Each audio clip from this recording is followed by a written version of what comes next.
Olá, iniciando mais um podcast Integrare na terceira temporada com o nosso cenário novo, a novidade para vocês que eu estava tanto falando. Bom, hoje com o nosso tema Educação Inclusiva, um tema super importante e que a gente não havia ainda discutido aqui no podcast da Integrare. Então já siga o canal, já deixe os comentários para que a gente melhore a nossa roda de conversa com os nossos novos convidados. E hoje também estou com a Samária, presidente do Conselho da Pessoa com Deficiência. Sejam bem-vindos, obrigada por ter aceitado vir conversar aqui comigo um pouquinho sobre educação inclusiva. Estamos também, que eu acho super importante falar, que Carapicuíba está participando a primeira vez da virada inclusiva, que já acontece no estado de São Paulo. E eu gostaria que a Samária, que é a presidente, então, contasse pra gente o que é essa virada inclusiva e qual a importância para a nossa cidade de Carapicuíba. Olá, tudo bem? Prazer estar aqui com você, doutora. Eu sou a Samária, estou como presidente do Conselho da Pessoa com Deficiência. A virada inclusiva no nosso município é uma novidade, já é feita no estado, é muito importante, né? E vou me apresentar de uma forma de autodescrição também. Sou Samária, tenho 1,69 m, estou com cabelos escuro, bem liso, estou com uma roupa fúcsia e uma sapatilha amarela com caramelo, o microfone empendurado na minha blusa, símbolo internacional da diversidade. Bem, na nossa cidade vai ser a primeira vez que vai ter a virada inclusiva e que permaneça, né, por mais tempo, com fé em Deus, que os próximos presidentes que vier possam dar continuidade. A importância da virada inclusiva é a visibilidade, né, da pessoa com deficiência no nosso município, mostrar não só para o município, mas para o estado, para todo mundo, a quantidade de pessoas que tem no nosso município, né, a diversidade das deficiências e a importância deles estar no meio da sociedade, né? Será em comemoração também aos 10 anos da LBI, que é a Lei Brasileira de Inclusão. E às vezes a gente olha, a LBI é sinal de Libras, como já me perguntaram, e não, né? A LBI veio em 2015 para trazer, né, tirar de dentro das casas pessoas com deficiência e cada vez mais vem se aprimorando, vem se destacando, né, esses movimentos para destacar a importância da sociedade viver não só com pessoas neurotípicas, né, mas atípicas também, porque é comum. A pessoa ela é capaz de estar no meio dos outros, né? Então a importância da virada dessa semana maravilhosa que está acontecendo, né, do dia 1º ao dia 7, trazer essa visibilidade mesmo, notória, para todo mundo conhecer. E nossa cidade tem bastante pessoas com deficiência. Samária, a gente estava conversando aqui também nos bastidores, daqui a pouco o Fabinho também vai falar aí sobre a virada inclusiva, sobre as leis que inclusive o Fabinho também fez para beneficiar aí, né, o grupo de pessoas com deficiência. Mas a gente estava falando também da importância da sociedade se conscientizar nessa semana da virada inclusiva, né? Elevar voz, né, dessas pessoas que estavam isoladas em casas antes da lei, né, LBI, e mostrar isso também, né? E deixar a sociedade a par do que está acontecendo no município e o que a gente está fazendo por essas pessoas. Né? Eu sempre falo que os comércios eles precisam estar preparados para receber essas crianças, esses adolescentes, esses adultos, e não estamos ainda, não estamos preparados. Né? Eu há pouco tempo fui no mercado, não vou falar o nome do mercado, né, gente? Eu já ia falar. É que eu gosto de falar, né? E eu fui e eu vi uma criança desregulando, e eu ouvi muito que de longe, e eu falei, bom, isso daí a criança tá desregulando. E eu fui me aproximando e 2 pessoas no corredor estavam falando, olha lá, tá se jogando no chão, a mãe não dá educação. É frescura. Gente, olha a importância da informação dessas pessoas saberem que aquela criança não é mal educada, aquela criança está desregulada, isso tem um nome. Então, acho que essa virada inclusiva também traz essa conscientização para a sociedade do que essas pessoas precisam e do quanto a gente precisa acolher, né? Eu acho que é muito importante isso. Fabinho, obrigada por ter aceitado. Lembrando que eu já chamei o Fabinho há bastante tempo para estar aqui. O Fabinho é super corrido, mas veio estar aqui com a gente. E a gente vai falar um pouquinho da educação inclusiva com o nosso vereador aí, o mais votado né? O mais votado de Carapicuíba. E sobre as leis que ele fez para Carapicuíba, né? Para PCD aí. Fabinho, obrigada. Eu que agradeço, doutora Camila, a Samária também, que é minha amiga, minha parceira. Contar um pouquinho de como começou esse relacionamento meu com as mães, né? Das mães, elas não gostavam de político, né? Porque, na maioria das vezes, o político usava da causa PCD para ele se promover, né? Porque era uma causa que ela sensibiliza, então, aqueles políticos safados, eles usavam da causa, ia lá no evento, na festa, tirava foto e parecia que ele tinha feito, né? Então, eu desde o primeiro dia que eu assumi, né, no mandato, no dia 4 de outubro de 2016, que eu sou muito ligado ao social e falei que uma das minhas bandeiras também seria a questão da inclusão. E eu tive uma luta muito grande com essas mães, né? Inclusive a Deise está aqui também, da Deise, a Samária, né? Elas tinham assim, ranço, né? De político, porque elas achavam que todos os políticos eram iguais. Que é importante falar, né, Fabinho, que a Samária é uma mãe ativa, né? A Samária tem um filho, quantos anos tem esse filho? Ele tem 11 anos. E qual o diagnóstico? Ele tem autismo e tem TDAH. Autismo e TDAH, então por isso que ela também desacreditava. Sim, como a maioria. E eu tinha uma amiga que ela era enfermeira, e elas tinham um grupo lá no WhatsApp, que essa minha amiga fazia parte lá, porque ela sempre ajudava mães, então crianças que usavam sonda, ela acabava, né, auxiliando. E ela falava: Fabinho, eu quero falar lá de você lá no grupo, mas é impossível, as mães relutam, elas falam que elas não querem saber de política. Eu falei: a Tati. Falei: Tati, eu vou ter que caminhar então primeiro sozinho, para eu mostrar para essas mães que realmente eu tô junto delas. E comecei a caminhar sozinho. E parece assim, quanto mais você aparece, mais você apanha, né? Porque, né, eu falava assim: poxa, eu sou o único que se propôs aqui em querer ajudar. E aí as mães, quando iam reclamar, né, alguma coisa, elas citavam meu nome como se eu fosse o grande culpado das coisas não acontecerem, né? Mas uma coisa que eu sou na vida é resiliente. Eu acho que eu cheguei até onde eu cheguei hoje, tanto dentro da CPTM, onde eu trabalho também à noite, na Câmara. Eu fui a fundadora de uma ONG também, da SOS Brasil Melhor. Aonde eu cheguei foi porque eu fui muito perseverante, muito resiliente. E as mães, elas não queriam conversa comigo. Até que um dia, e eu assim, participava de eventos com elas, tudo. Aí algumas mães já começaram a se aproximar. Eu tenho, né, uma roupa de Capitão América, né? Eu ia nas festas aí de Capitão América, de Papai Noel, tudo. Algumas começaram a se aproximar, mas ainda elas estavam ainda com aquele muro entre eu e elas. Até que eu criei a primeira lei no final de 2017. As mães, elas reclamavam muito que as crianças, elas tinham a gratuidade no transporte público municipal. A mãe também tinha, mas quando estava com a criança. Então a mãe, ela morava lá no Tonato, ia levar a criança lá no Léo Rosenberg, que era na Coab, ou ia levar lá no Ellen Keller, lá na Vila Caldas. Ela tinha que pegar duas condições. Quando ela estava com a criança, Ela ia, ela é de graça. mas Quando ela voltava, ela tinha que pagar.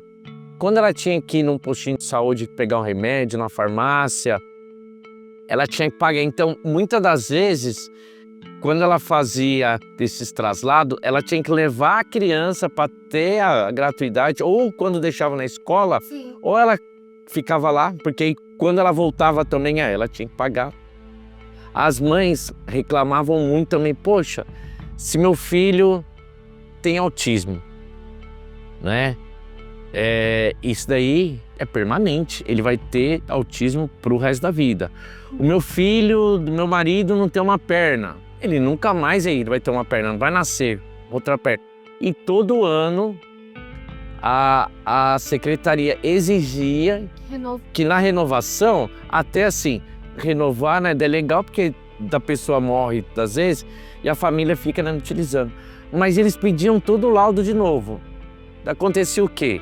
Você sobrecarregava o SUS, o sistema público, porque assim, imagina se você tem hoje, né, uma média de 5.000 crianças com deficiência na cidade. Todo ano aquela criança tinha que passar pelo neuro, pelo físio, só que assim, até marcar o clínico, para o clínico marcar o especialista, marcar o exame, fazer o exame, a mãe às vezes ficava mais de um ano sem ter a gratuidade aí do ônus. E nós alteramos essa lei. Hoje, então, ele faz a renovação não de ano em ano, mas de 2 em 2 anos. Fez a primeira vez, leva todos os laudos. Os próximos anos, ele faz a prova de vida só. Então ele chega lá onde faz a carteirinha, ó, tá vivo meu filho. Hoje, a mãe e o pai, ou o acompanhante, ele tem o direito à gratuidade a 7 viagens por dia, não estando com a criança. Então, ela vai lá na farmácia, lá do shopping, pegar o remédio, ela não tem mais que pegar, né, a criança, tá junto, não. Ela pode deixar, né, em casa. E nisso daí, logo, né, em seguida, eu participei de uma palestra lá na OAB, de uma mãe que chama Fabiane. Ela tem um filho com síndrome de Down. E tava cheio lá, tudo. E ela me convidou, tudo. E eu tava na mesa, quando tava acabando a palestra, eu não me recordo se a Samaria estava lá. Ela virou para mim assim, ela tava falando para eu falei, gente, vocês mães aqui, vocês têm que se apegar nesse cara aqui, ó. Porque a política pública nasce do vereador, nasce do prefeito. Se vocês não estiverem com ele, se vocês não lutarem junto dele, as coisas não vão acontecer. E aí parece que deu aquele start. Nós começamos a caminhar junto, as mães. Aí, um pouco antes do início do Covid, eu marquei algumas audiências públicas dentro da Câmara. Então, eu sempre convidava alguém que fosse do setor da saúde mental. Para quê? Uma coisa é o que vereador, o pessoal fala que vereador é chorão, né? Chora mesmo, porque ele pega tudo da rua e cobra o prefeito, cobra o secretário. Eu queria que os secretários ouvissem os depoimentos da mãe, porque é triste quando você ouve, né, da mãe chorando, falando de que o filho não consegue tratamento, que ela não tem uma rede de apoio e a prefeitura também não ajuda, que o filho apanha na escola, que ela está 2 anos esperando um laudo, um exame. Então, isso daí eu acho que fortaleceu um pouco as futuras conquistas, porque em 2018 nós tivemos um encontro, eu, a Samária, a Deisiele, a Roberta e a Bia, lá no gabinete lá do prefeito. Nós tínhamos um CAPS lá no Vila Crete, daquilo chamava CAPS, mas a gente não pode considerar que aquilo era um CAPS, né? Passaram, eu acho que 1 ano, mudaram, né, o prédio lá para Vila Crete, lá para Teixeira Lodge. Só que assim, o prédio realmente era bem melhor, né, do que nós estávamos. Mas também, como que você faz um prédio para tratar pessoas com deficiência, você não tem nem acessibilidade dentro do prédio. Então, nós fizemos a primeira reunião para ver com o prefeito se nós conseguíamos construir, e aí, desde do papel, para que tivesse tudo dentro dos padrões. E na época, ele falou, ó, hoje não tem como fazer, a cidade é pobre e tudo, mas vamos correr atrás, e essa luta começou. Em 2020, nós tínhamos conseguido já o recurso para construir o CAPS, e aí veio o Covid. Então, todos os recursos que eram direcionados à obra foram bloqueados e destinados só para compra de vacina, insumos. E aí, passou o Covid, nós perdemos aquele recurso, tivemos que recomeçar novamente todo o processo, e aí fazer jus também a quem é de direito do nosso ex-prefeito Marcos Neves também, com muita habilidade, conseguiu recurso para que o novo CAPS fosse construído. E no final do ano passado, que eu falo que foi a cereja do bolo do meu mandato, porque eu participei, porque eu cobrava, eu ficava em cima, e as mães também. Nós inauguramos o novo CAPS, que você até me contou aqui que as suas crianças, elas são muito bem atendidas lá. Ainda não está perfeito, falta mais algumas coisas, e isso assim vai melhorando ao tempo, né? Mas ficou algo muito maravilhoso, foi a cereja do bolo. São 1.100 metros quadrados de área construída, então, né, de uma equipe multidisciplinar praticamente quase completa, sala de música, sala sensorial. Tem aquela sala também quando a criança está em crise, eles levam, né, a criança para lá para dar uma acalmada nela. E aí, ao longo desse tempo, nós viemos construindo políticas públicas. Então hoje eu sou autor de 27 leis voltadas para a pessoa com deficiência. Do último projeto foi a criação do Fundo Municipal da Pessoa com Deficiência. Nós não tínhamos esse fundo, e você não tendo fundo, você teoricamente teria que ter a secretaria vinculada à pessoa com deficiência. Como nós não temos a secretaria e não tínhamos o fundo também, o município deixava de receber muitos recursos federais, estaduais e às vezes até de organizações, empresas, de exemplo da Brinq, que ela doa recursos para, né, os municípios, mas a gente não tinha do fundo, nós perdíamos esses recursos. E esses recursos vêm para o fundo, o conselho que a Samária preside hoje administra esse fundo como?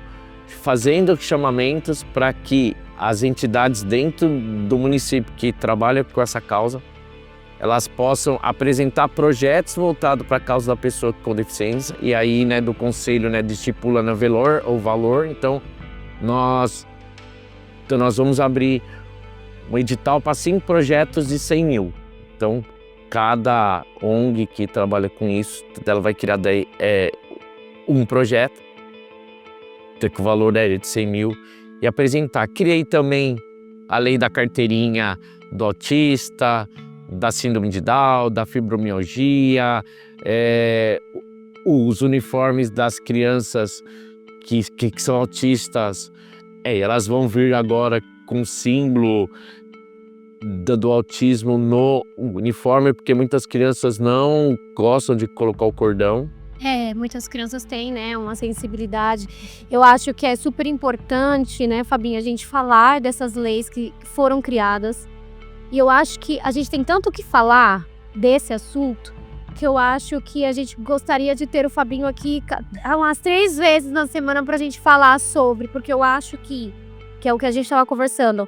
As pessoas, elas precisam saber disso, porque quando eu sei dos meus direitos, eu consigo correr atrás daquilo, porque muitas vezes a gente nem sabe que tem, a gente nem sabe que a gente consegue, né? Muita gente não sabe. Muita gente não do CAPS novo, ainda fala, mas eu não vou lá, é muito ruim, mas calma aí. A gente tem um CAPS novo agora, gigante. Qual o CAPS novo? Eu trabalho numa escola e na escola sempre tem mães que relatam, mas eu fui atrás há 2 anos e não me atenderam, não sei o quê, mas calma aí, onde a senhora foi?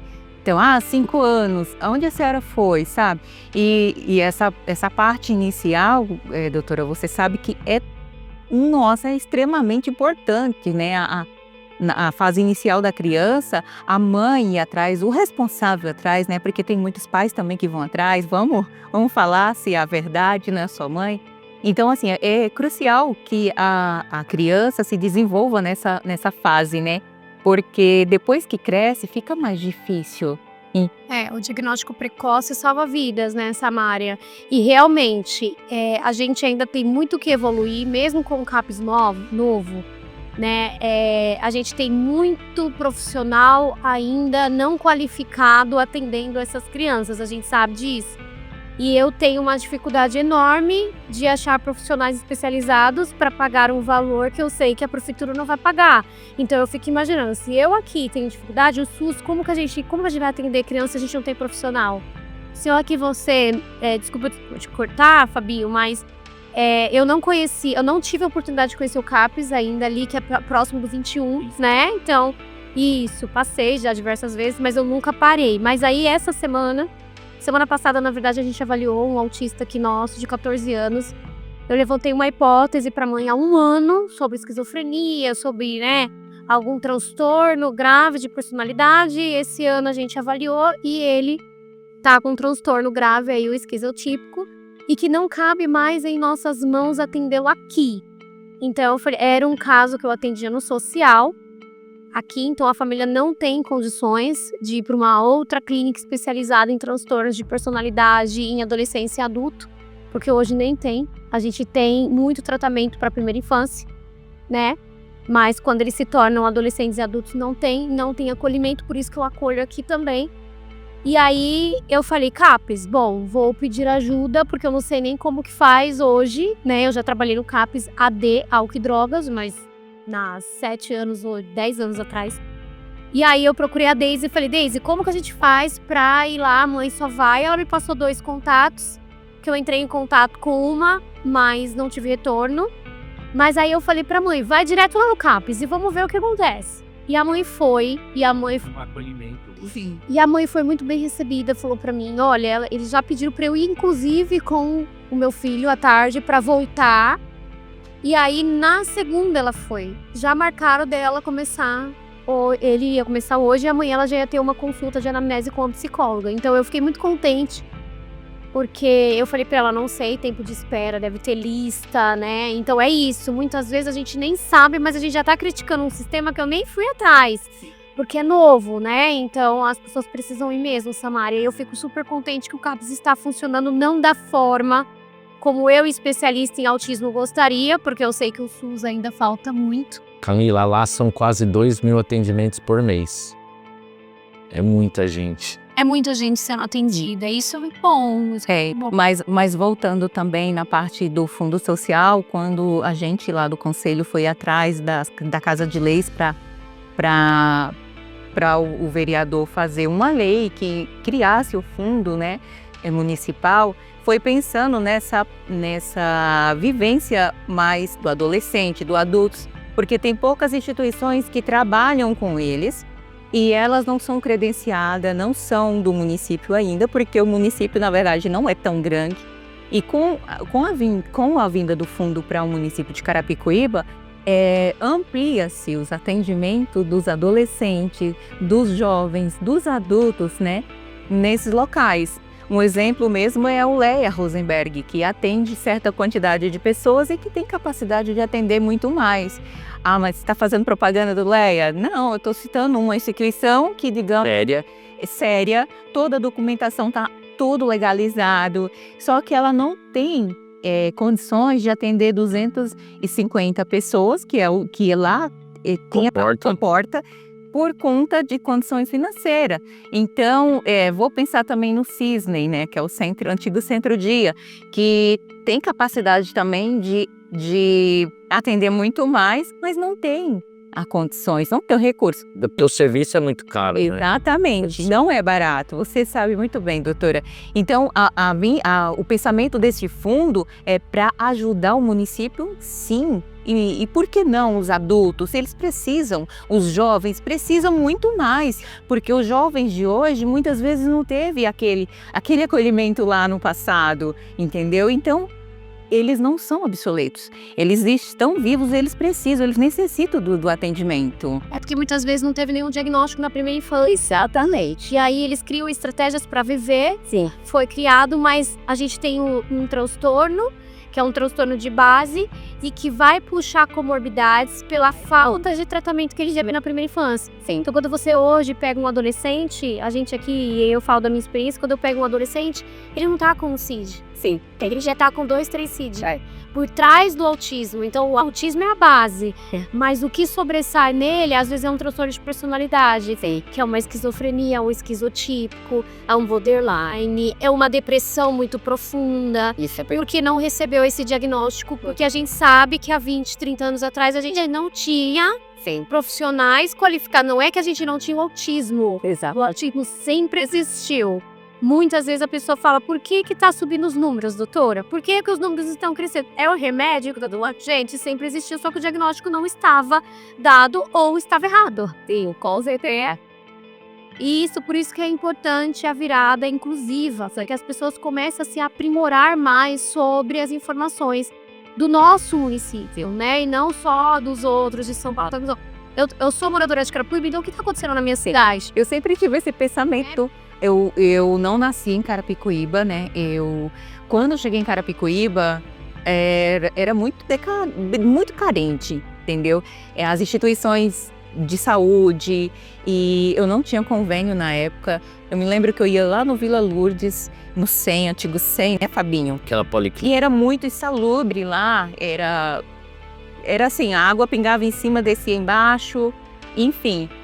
Teve pessoas que falaram para mim, verídico isso, eu te dou conhecidos meus, eu te dou meu endereço de Barueri, eu te passo meu endereço de Osasco. Só que assim, eu falava não, eu vou ficar em Carapicuíba porque eu acho que a gente tem que mudar a nossa cidade. Se tá errado, eu não posso ficar indo para a cidade vizinho, eu tenho que procurar ajudar o meu município. Nunca me candidatei a vereadora, não tenho essa pretensão, mas eu sempre tive esse pensamento. Se eu moro aqui, a cidade que me acolheu, eu tenho que fazer alguma coisa por ela. Então foi daí que começou essa busca, entendeu? De querer fazer alguma coisa para ajudar o município. E como que você se tornou presidente? Do conselho é através de votação.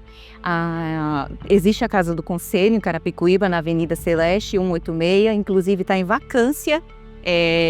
Caso queiram a sociedade civil participar, ser um dos conselheiros, só levar a documentação lá e a Ana Rodrigues vai estar recebendo vocês. Gente, Então, eu já não faço quase nada. Então, daí a gente leva a documentação, a secretária do conselho, ela recebe a documentação, valida a documentação e a pessoa começa a participar das reuniões. E depois, quando vira conselheiro, né, tem as votações e depois se torna presidente, né? Eu comecei a ir para as reuniões. Ela, nesse mandato, ela está representando o poder público, né? Então, são 2 anos poder público, Sim. 2 anos a sociedade civil. Então, agora acaba, né, no mandato dela, aí vai ter, né, da eleição, então, alguém ligado, né, de alguma ONG, Sim. Entendi. que vai ser presidente, sempre versa. Já vou mudar de novo o foco, gente, aqui, que é a virada, inclusive, é educação inclusiva. Mas, assim, é uma curiosidade. O que a presidente do Conselho de Pessoas com Deficiência faz? Um monte de coisa. Qual que é o seu papel? Na verdade, doutora, eu fiscalizo também as instituições. Eu vou em busca junto com... Instituições que você fala do Isso. Eu faço visita nos locais que tem atendimento com as crianças. as crianças. Denúncia, né? Recebo as denúncias. Crio juntamente com o pessoal do conselho, né? Com os outros conselheiros, sim. movimentos que nem da virada inclusiva, vamos em busca de projetos para poder ajudar o nosso estudante. Exatamente, fui conversar com o vereador para em busca do fundo, né? Porque vai ajudar o município e assim. E a mudança da lei, do estatuto do Conselho da Pessoa com deficiência também, que eu estou mudando. É um pedido do Conselho. Sim. Então aí você busca melhorias para o grupo de deficientes que necessita. Sim. Então você faz um levantamento das necessidades e busca aí, junto com os políticos, recursos e projetos para que você consiga sanar isso que você levantou de dificuldade. Mas para as pessoas entenderem, porque as pessoas não entendem. Sei o que a presidente faz lá no Conselho de Prisioneiros. Por exemplo, no dia 1º de maio, que foi o dia do trabalhador, né?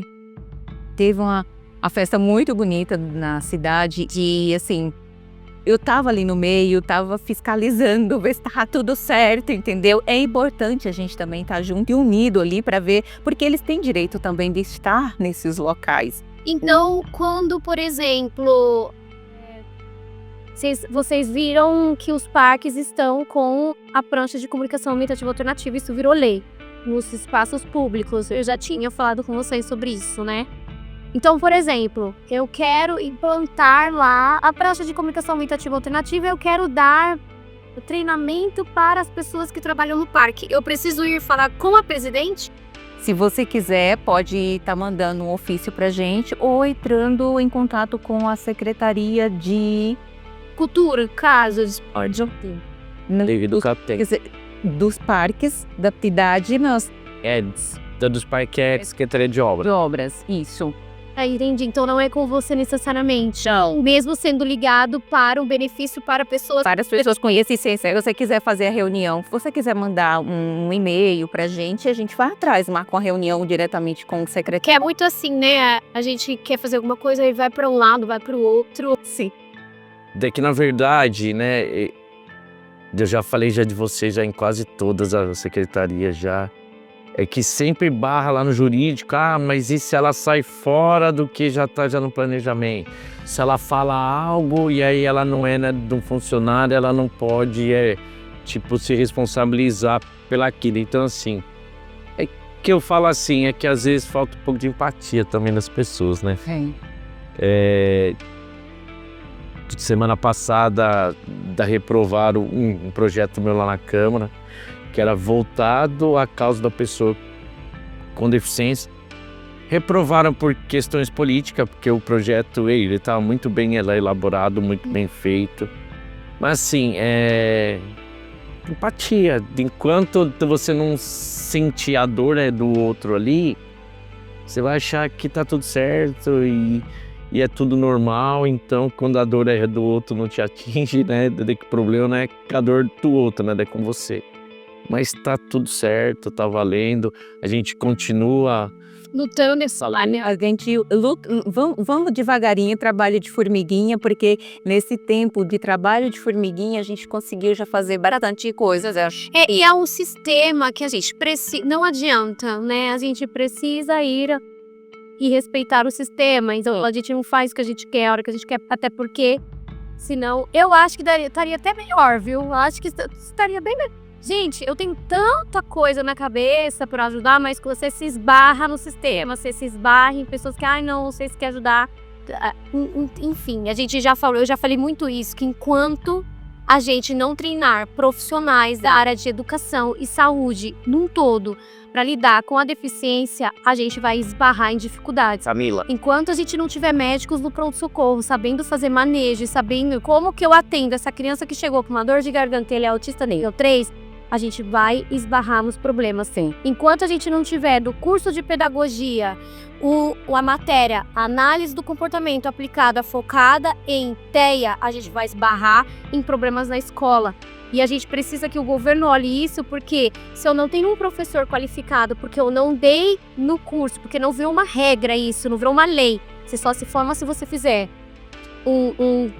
a matéria de análise do comportamento aplicada à educação, a gente vai esbarrar com o quê? A gente precisa de AT, de acompanhante terapêutico especializado, e a gente não tem. Não. E aí a gente entra na parte inclusiva, já da educação inclusiva, né, Samaya? Porque é um direito deles estarem na escola. É um direito de estarem na escola, mas é mais do que isso a inclusão. É um direito de estarem e de aprenderem. Não é só de estar ali. Estar por estar não precisa. Estar por estar, eles ficam na casa deles. Eu vi um vídeo essa semana no Instagram que me revoltou. Um pai que filmou chegando na escola e a criança dele está sentada no sol, sozinha. Gente, é absurdo. Enquanto a gente não olhar para esses professores que também estão cansados e que não têm apoio de ter um curso ou na formação da graduação de pedagogia, ter profissionais, doutores da análise do comportamento, psicólogos especializados em autismo, a gente vai esbarrar nisso. O governo não tem como colocar um atendimento especializado de pessoas especialista e manejo. Tudo bem, né, caro? Mas a própria análise que autismo tem que fazer? Esse curso, que nem o município, ele tem o setor lá de AE, ele tem os psicólogos, eles têm os próprios profissionais, aí eles podem administrar, né, do curso. É que falta, às vezes, assim... Então, Sabina... mas era tempo, então treina um, que esse um já multiplica. Que tem interesse. Mas aí, qual que é o meu questionamento hoje, que não cabe também aqui na nossa conversa, mas só para levantar isso para as pessoas pensarem. Quem está lá com um psicólogo escolar no AE, ele é especialista em análise do comportamento? Ele é um analista do comportamento? Quem está lá para treinar é quem? É um psicólogo? Porque psicólogo a gente tem vários, mas especializado em autismo e manejo comportamental e analista do comportamento, a gente tem isso na prefeitura e no AE? Quantos a gente tem? Quantas crianças com deficiência a gente tem em Carapicuíba? Não temos a... Então, eu fiz uma lei Dados. da FUCENS também, que ano censo já foi reprovada 3 vezes.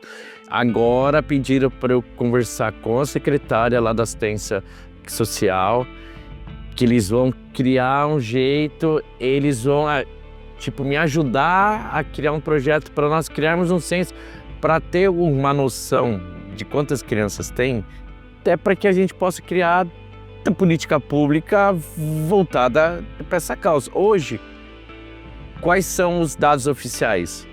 A Secretaria de Educação, ela tem aproximadamente 600 crianças PCDs matriculado. E laudadas, né? Mas tudo, né? Do ensino, né, infantil ao Fundamental 1 da rede municipal, 600. Nós temos aproximadamente 1.300, 1.400 carteirinhas rodadas feitas para quem tem autismo. Tem umas 200 e pouco para quem tem a síndrome de Down.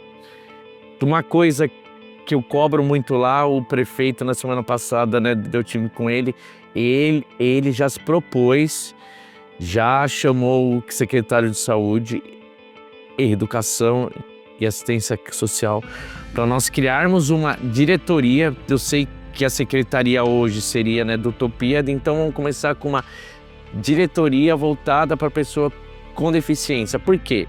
Às vezes aquela mesma criança, ela usa o serviço do trânsito, da saúde, educação, social, cultura, só que nenhuma das secretarias se conversam. Você não tem o acompanhamento. Mas a criança, ela faz uma atividade aqui, mas ela passa aqui.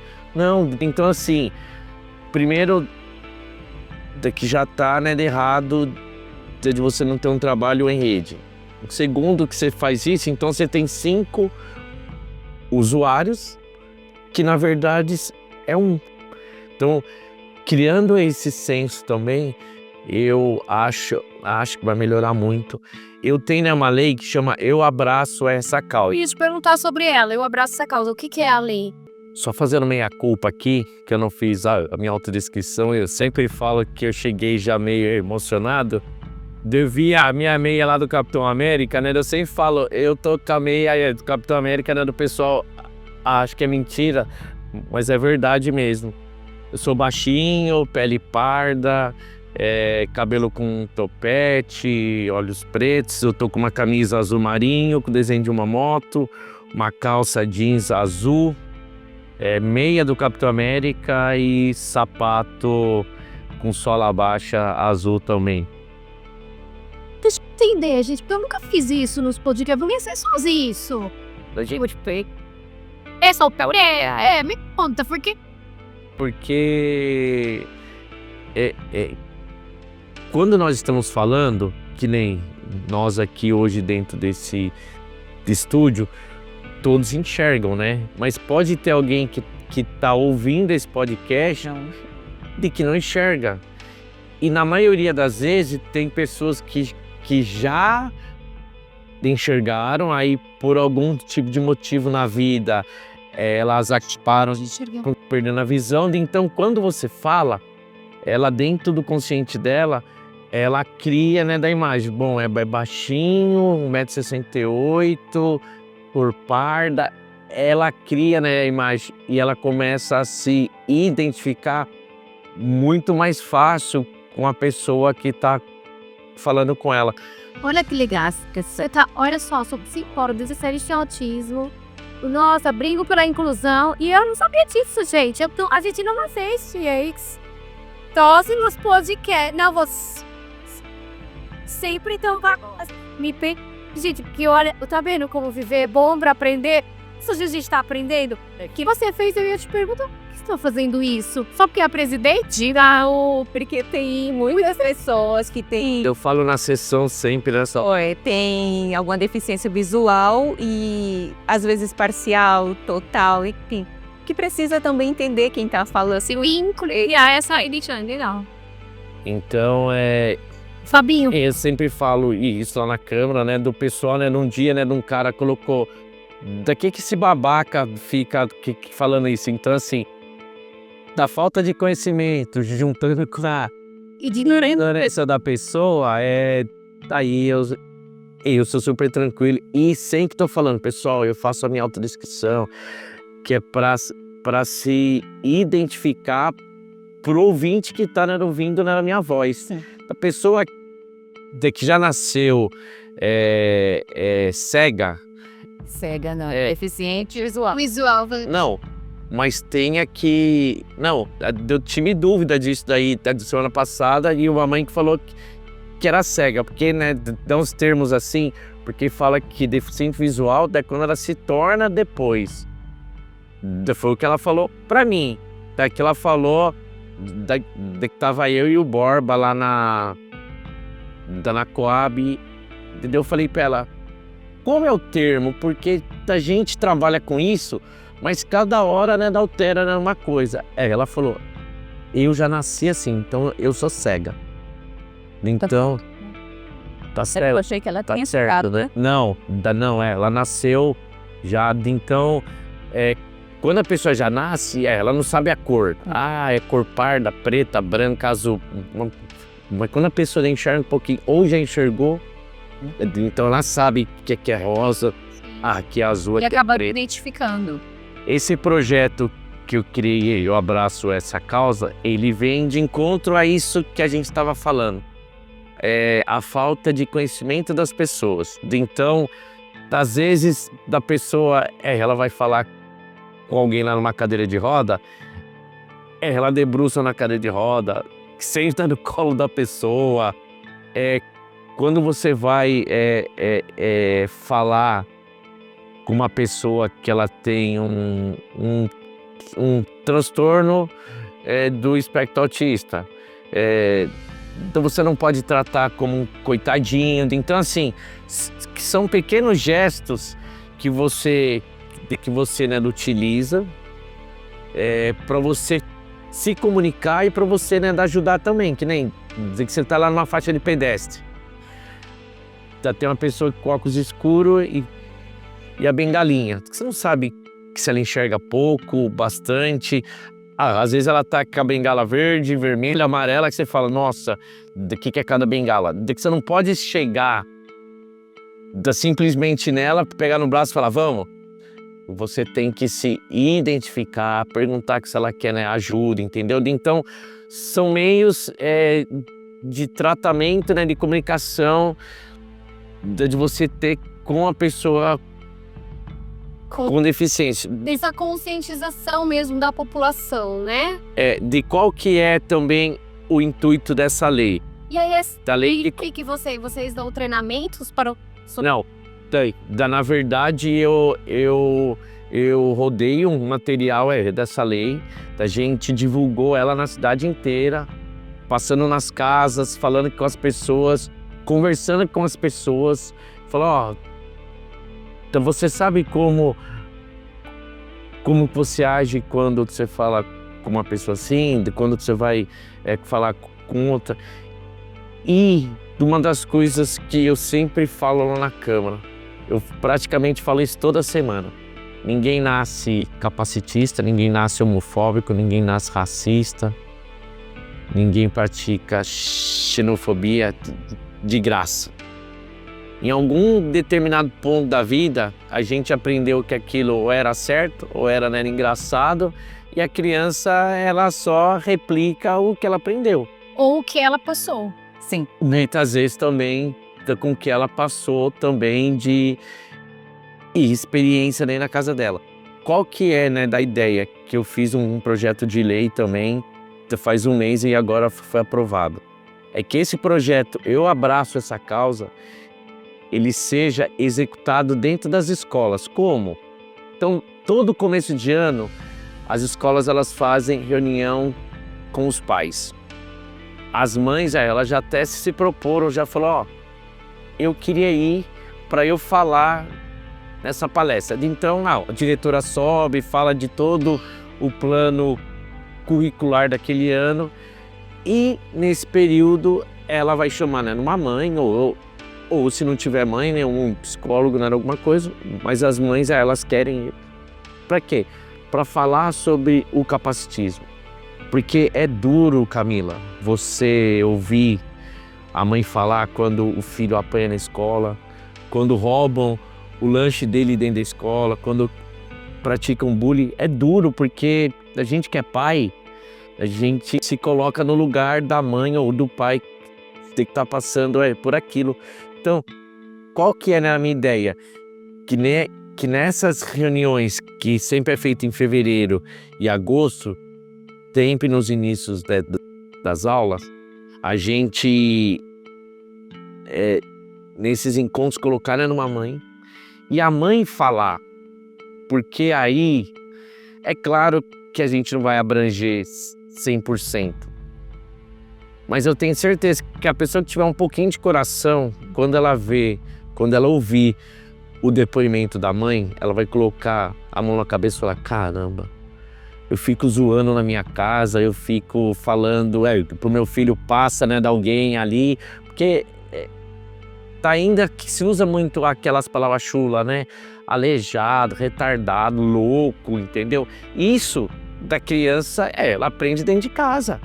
Então, quando ela participar lá dessa reunião, que ela ouvir a mãe falando, ou passar um vídeo, ou sei lá, daí fica da critério da secretaria, como vai ser no proceder desse tipo de encontro. Mas passar algo que toque o coração lá daqueles pais.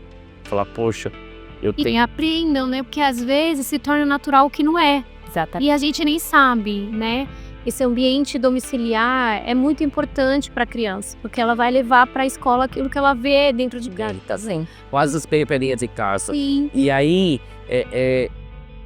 muitas das vezes fala, mas isso daí é frescura. Mas é frescura da criança. Mas aí, frescura da mãe. Às vezes, o autista mais, você pode até falar mais com propriedade, que ele tem alguns tipos de ações também, que é tipo, ele faz sem saber, ou ele faz porque ele viu alguém fazendo e ele vai fazer achando que é certo. E aí vai o pai lá da outra criança na escola, querendo bater na criança, matar o pai, a mãe, tudo. Então, a gente tem que criar isso daqui. Se nós, eu, Samária, a Deise, tantas outras mães aí também, não só mãe de autistas, mas mães de crianças com síndrome de Down, cadeirante, todas as outras, se nós que defendemos essa causa, da gente não forçar para que essas coisas aconteçam, a tendência é cada vez mais a gente ver mãe chorando, pai chorando, crianças sendo maltratadas. E é muito pelo contrário, né? A criança, ela tem que ser bem acolhida dentro da escola, né? Eu lembro, né, da minha filha, quando ela estava no prezinho, tinha o amiguinho dela, ele chamava Pedrinho. Ele não tinha os braços e nem a perna. E ela era a única criança que ia lá, brincava com ele, pegava, né, a comidinha, colocava. Ela chegava para mim, primeiro que ela chegou, né, assustada. Pai, nossa, na minha escola, filha, que você tem que tratar ele bem, ajuda ele, seja, né, amiga. Então, ela teve, né, no preparo dentro de casa. Não teve, né, no capacitismo de falar, né, alguma coisa de deboche. E aí um dia a diretora me chamou lá e falou, ó, do que você fala com a Manu? Porque ela trata, né, do Pedrinho tão bem, ela cuida dele e tudo, então isso tem que partir dentro de casa. Se a gente conseguir, cada um da gente que defende essa causa, mudar, né, a cabeça de uma família, 2, 3, eu tenho certeza que daqui a alguns anos a gente vai viver num mundo melhor. Explicar para os nossos filhos, né, dentro das nossas casas, né? Mas muitas mães aí sabem como explicar, viu? Eu recebo mães aqui me pedindo orientação. Como que eu explico para o meu filho que o melhor amigo dele é autista, né? Como que eu explico sem fazer com que ele sofra, com que ele se afaste dessa criança? E muitas vezes a gente recebe mães pedindo orientação. No meu Instagram, nossa, quase todo dia eu recebo mães me pedindo orientação por algo da escola. Sim. E aí a gente entra nessa parte de inclusão e de preparar professores para responder esse tipo de pergunta. Porque muitas vezes os professores também não estão preparados. É que a gente vem de uma geração, cada geração, ela demorava de 50 a 70 anos para tipo, ó, daquela geração acabou, veio outra. A nossa geração, ela evoluiu em tudo, questões aí de tecnologia, medicina, acho que evolução espiritual, né, e mental também. Eu vejo coisas que eu aprendi há 10 anos atrás que hoje já é, né, obsoleto. Então, da nossa geração, ela é aquela, como que fala, que é o divisor de água, né? De uma geração que era muito conservadora, cheia de preconceitos, para uma geração que é muito mais progressista, muito mais mente aberta. Mas como que a gente também vai passar essa evolução para os nossos filhos, se nós viemos de uma criação que era conservadora? Então, acaba tendo, né, de um conflito, porque você tem que acompanhar, né, a geração, mas eu vivi outra geração. Porque muitos pais têm um diagnóstico não diagnosticado, né? E aí tem isso também. Agora, a gente não pode não deixar de falar, né, sobre o quanto de crianças existem dentro da sala de aula para um professor. Sim. E que hoje eu fui numa escola e que tinham 4 crianças com deficiência. 4 na sala e 28 alunos. Como que uma professora dá conta? Quando que isso vai mudar? Porque assim, a gente fala muito, o professor tem que se preparar, o professor tem que ir atrás, o Estado tem que dar esse recurso, o Estado tem que dar curso, a gente tem que preparar. Mas aí eu fico imaginando, eu fui fazer uma observação numa escola e, gente, a cabeça do professor. Existem professores que eles fazem 3 turnos, né? De manhã eles estão numa escola, aí eles vão pra outra, à noite eles estão com o ensino médio. E é diretor em uma, e a professora no outro. E aí você dentro de uma escola é aquele barulho, porque escola é aquela gritaria. São diversas crianças e famílias que você tem que lidar com os problemas e questões dessas crianças. E a gente não tá falando mais nem de criança atípica, mas crianças típicas, que tem também depressão na família, que tem uma mãe que não vai na reunião, que tem uma mãe que só trabalha, que tem um menino que leva a faca na escola. De tantas questões que hoje o professor enfrenta dentro da sala de aula. E aí, mas a falta de respeito, né? Que as crianças também... Fabinho, eu fui fazer uma palestra numa escola, eu nem sei se é em São Mateus, mas é uma escola longe, a gente demorou 1h40 para chegar, eu me assustei.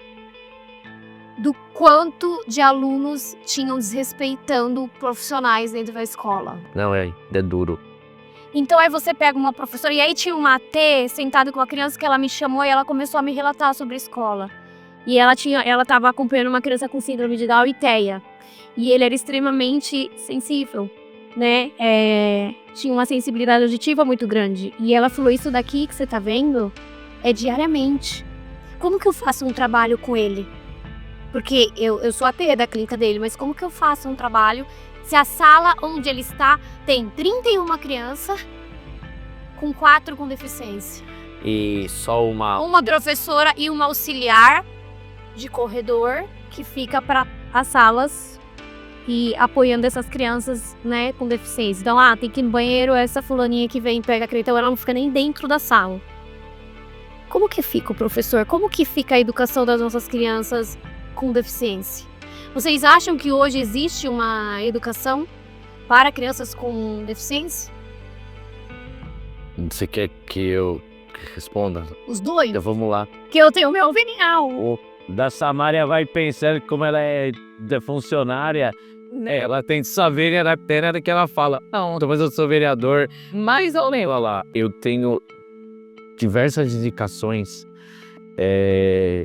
tanto para que a prefeitura contratasse ATs, como estagiários de psicologia. Por quê?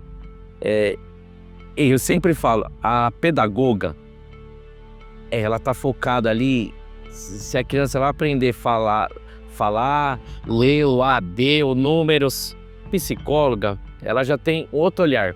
Ela não quer saber se a criança sabe o alfabeto, falar, ela vai ler o comportamento da criança. Então, se você contrata estagiários, porque o que a prefeitura alega? Que ela não tem dinheiro para ela contratar as ADEBs, do custo de cota patronal, férias, tudo, que isso é muito caro. Então, assim, contrata, né, das ATs, pega, né, de estagiários aí, de psicologia, que você vai ter da professora dentro da sala, com um olhar pedagógico, e vai ter, pelo valor de uma ADEB, você contrata 4 ATs estagiários de psicologia. Consegue, assim, praticamente melhorar esses atendimentos. As ATs, elas têm um outro olhar, ela vai poder, né, ajudar, né, na professora também. Só que a gente tem uma grande dificuldade nisso daqui. Esse ano nós já tivemos uma conquista, que foi a inclusão do PEI dentro do plano pedagógico, né, que é o plano de ensino, né, inclusivo. Então, da nossa secretária, ela é formada em educação, né, inclusiva, em AE, tudo. Então, ela tem esse olhar também.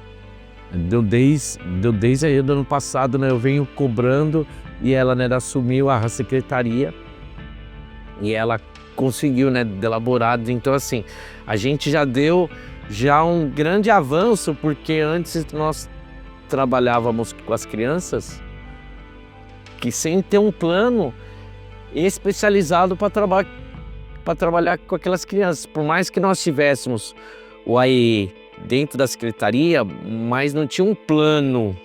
Então, mas esse plano de ensino individualizado, ele também tem que ter pessoas que saibam fazer.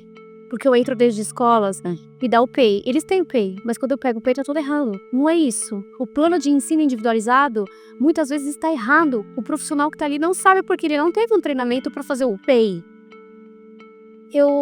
Sobre contratar estagiários de psicologia, o psicólogo também, ele tá muito preocupado no cognitivo dessa criança.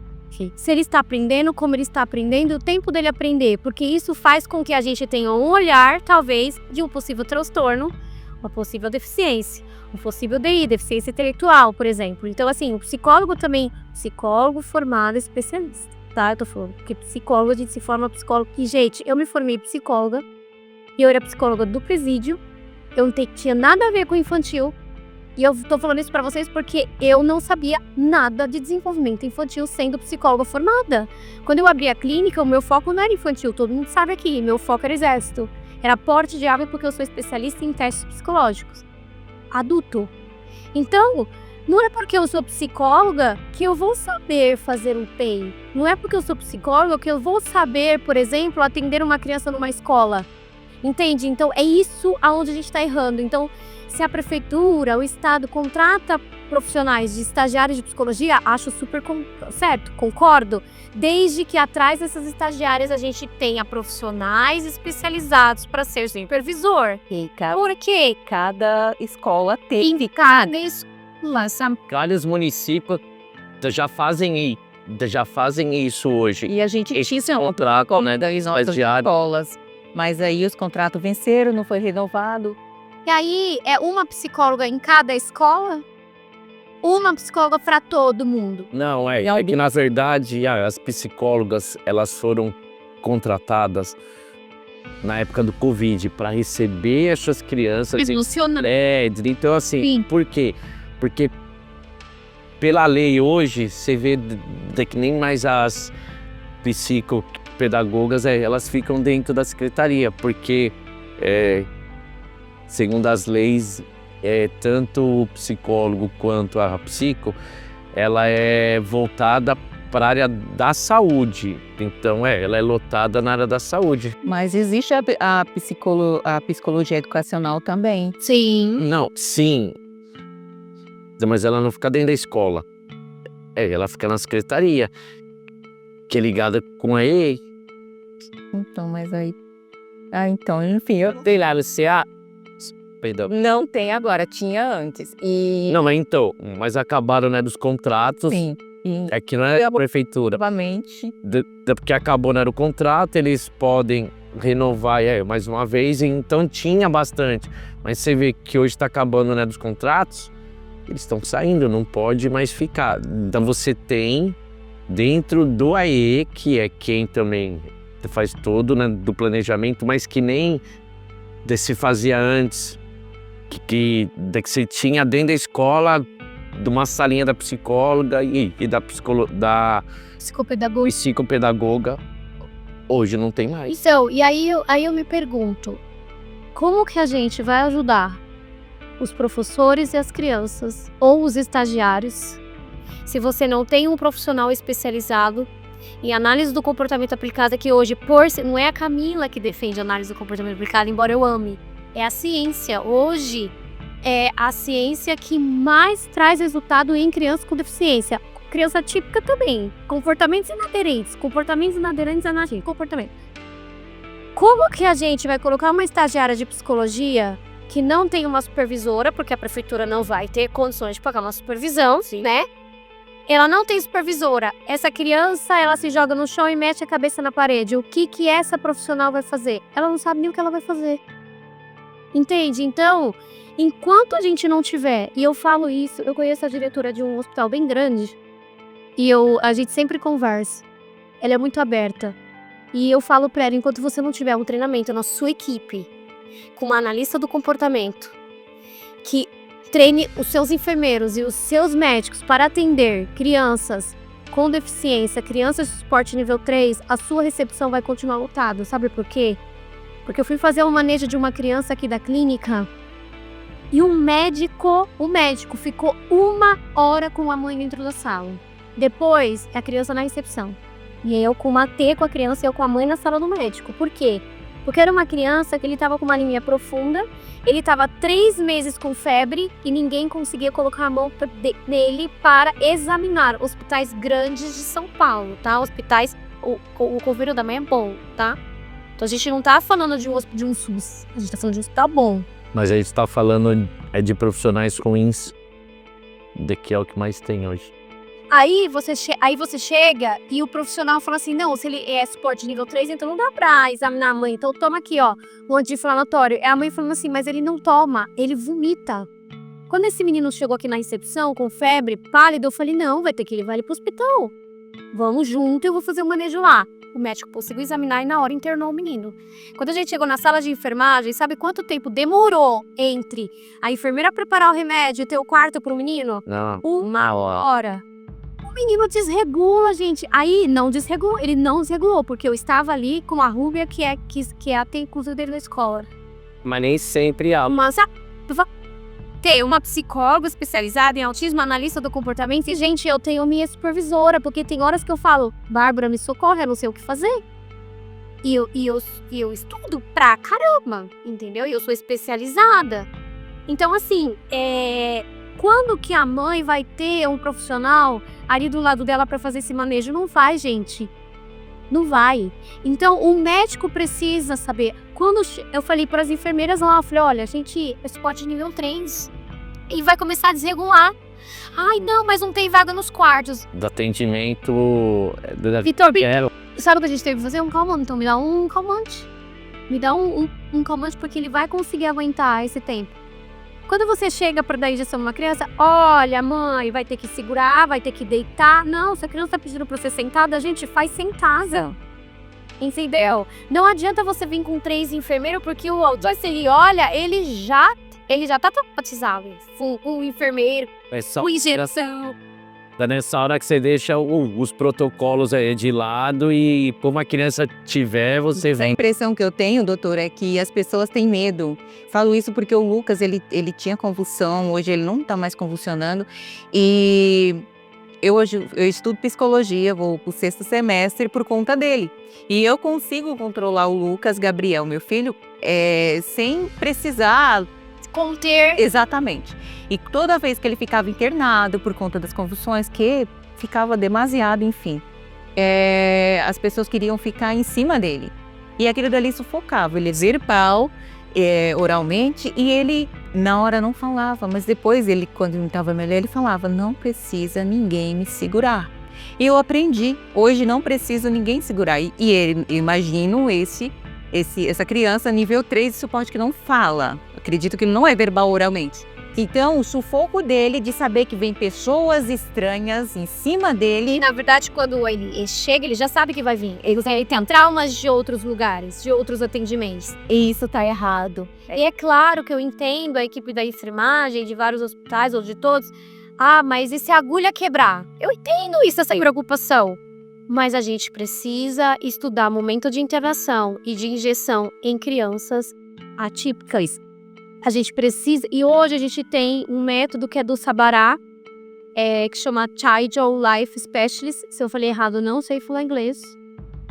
Eu fiz esse curso em 2024, em 2023, e a gente tem a faculdade só que só dá esse curso nos Estados Unidos. É de fora esse curso. Mas a gente tem profissionais que já têm esse curso do Sabará, que consegue dar. Então, assim, eu falo, gente, enquanto a gente não tiver profissionais especializados treinando pessoas dentro dos estagiários. Você dá com aquele cheirinho no nariz? A sedação é muito difícil. Em último caso, ou os exames mais específicos, né? A criança precisa passar por uma tomografia e não consegue.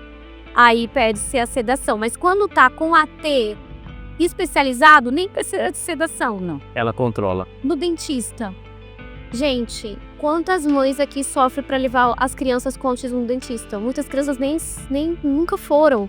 De que? E a gente vai fazer um manejo de uma criança que ela não entrava. Meu, a gente arrancou o dente. Uma das minhas lutas hoje, tentando nesse assunto de dentista, é retornar do consultório odontológico dentro do Hospital Geral de Carapicuíba. Porque algumas crianças e adultos também, quando vai fazer um tratamento dentário, ele tem que fazer dentro do hospital, assim, por uma questão ou de sedação, ou se der algum tipo de...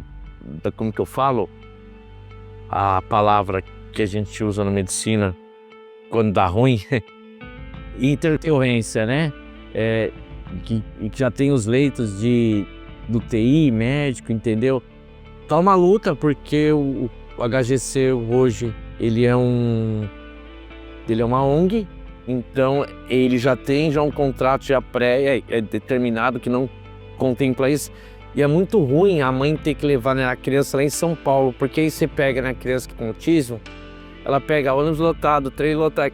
Nossa, não consegue. Chega lá, ela tá em crise, Você tá estressado. aí a mãe também já tá, Sim. e tá assim. Então é uma luta para que retorne isso aqui para Carapicuíba, pra gente amenizar esse. Chega a ser um sofrimento fazer a criança pegar ônibus, trem lotado e voltar. Doutora, concordo.